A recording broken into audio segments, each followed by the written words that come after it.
ખબર સુરતમાંથી ફરી પકડાયો છે નકલી ઘીનો જથ્થો। જી હા, સુરતમાંથી પલસાણાના જોડવામાંથી શંકાસ્પદ જથ્થો જપ્ત થયો છે।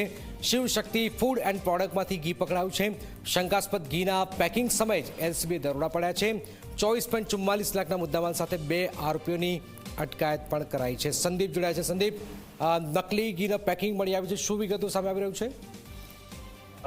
જી ચોક્કસ જનક, જે રીતે સુરત જિલ્લા એલસીબી પોલીસને બાતમી મળી હતી કે જે પલસાણાનું જોડવા આવેલું છે ત્યાં એક મારુતિ ઇન્ડસ્ટ્રીઝ નામની શિવશક્તિ ફૂડ એન્ડ પ્રોડક્ટ નામની કંપની આવેલી છે અને તેની અંદર શંકાસ્પદ રીતે ઘીની બનાવટ કરવામાં આવેલી છે। તે જ આધારે એલસીબી પોલીસ દ્વારા રેડ કરવામાં આવી હતી અને ફેક્ટરીની અંદરથી અલગ અલગ પૂઠાના બોક્સમાં પેક કરેલા શંકાસ્પદ ઘીનો મોટો જથ્થો ઝડપી પાડ્યો હતો।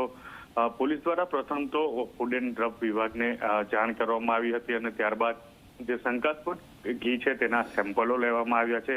હાલ પોલીસ દ્વારા તે સમગ્ર જે ફેક્ટરી છે તેનો માલ સીઝ કરવામાં આવ્યો છે। આશરે 24.44 લાખનો મુદ્દામાલ કબજે કરી વધુ તપાસ હાથ ધરવામાં આવી છે અને 2 આરોપીઓને ઘટના સ્થળ ઉપરથી ઝડપી લેવામાં આવ્યા છે। બિલકુલ આભાર સંદીપ। તો આપ જોઈ રહ્યા છો, શંકાસ્પદ ઘીના પેકિંગ સમયે જ એલસીબીએ આ દરોડા પાડતા જ ખળભળાટ મચી ગયો છે।